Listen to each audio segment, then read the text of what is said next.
Welcome to Ron's Garage. I got a new toy today, as you can kind of see here. So this, PA, stands for Pan American. But many of you have seen Pan Americans before that look, counterweights look more like this. So the question is, what's this? Because it's different. If you look at it, this is a 3-piece brace on the top here, and it's soldered to the sleeves. Well, this is soldered to the sleeve, but it's a 1-piece brace, not a 3-piece brace. That's also a 1-piece brace. And that's also a 1-piece brace. You know, the weird thing is after looking at some of the older Pan Americans that I have, and then look at this. This doesn't look like a Pan American cork barrel.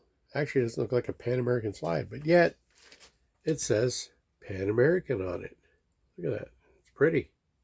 So it's got me a little confused. I'm pretty sure this is near the end, like around 1958, the end of Pan American, before they discontinued, Conn discontinued their subsidiary to make room for the Conn Director series. Because this looks a lot more like a Conn Director, but it doesn't. What it looks like to me, call me crazy, is it looks more like a Martin Indiana. Because this looks like a Martin receiver. Look at this, you know. And this is awfully nice to be a Pan American, to have these 3-piece braces with the nickel in it. It's too fancy to be a Pan American. But this this tenon screw here, and this is awfully, looks kind of fancy. This looks different than this one up here, than these. So it might very well be kind of a Frankenhorn, but I don't know. I mean, a single piece here, a single piece here, a single piece here.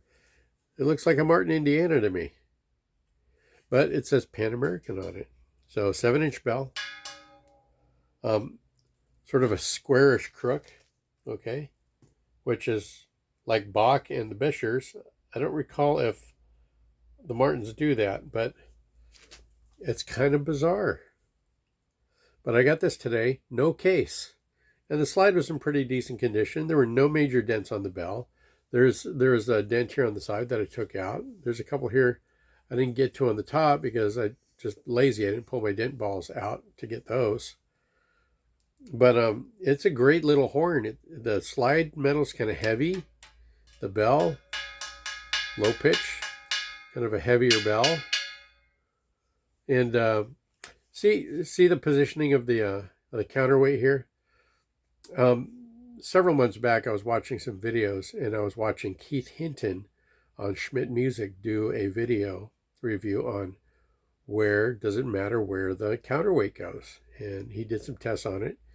And I went ahead and did a test on it, and it does change the way the horn sounds and feels, at least from my side of the mouthpiece. I don't know what it sounds like on the outside of the bell, but when I have the counterweight over here near the gooseneck, the horn has a deader, darker feel to it. But when I have it over here to the right side of the brace near the bell, just after the tuning slide crook, it gets a brighter tone to it. To me, I mean, I get higher,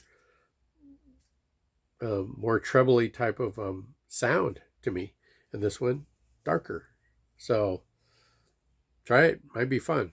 You know what? I'm going to get my Martin Indiana out, and let's take a look at these. Okay, I didn't get my Indiana. I got my Martin Imperial out. Oh, look at this. Okay, so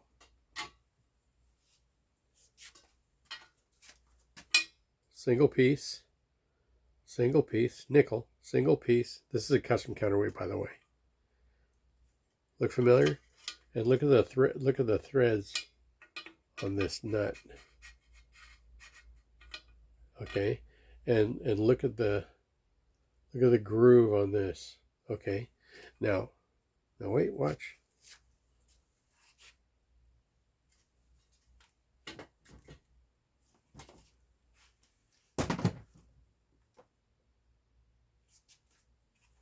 Here's the Pan American. Look at that. It's the same. It's the same. It's the same. It's the same. So Was this Pan American made by Martin? Okay, and okay, look, this is on the Pan American. See that? See this? Okay, now look.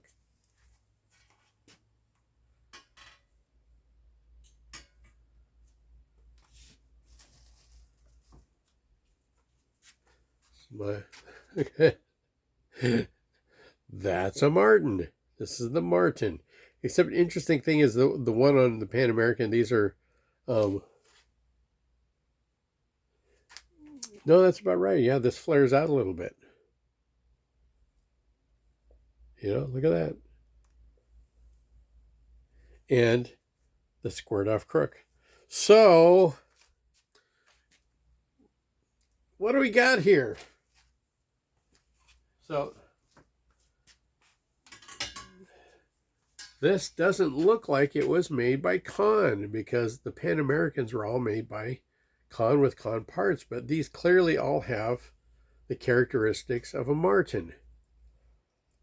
So, and then the serial number on this wouldn't even make sense to the Pan Americans because it's 5 digits. So 63480. Okay, let me check that real quick.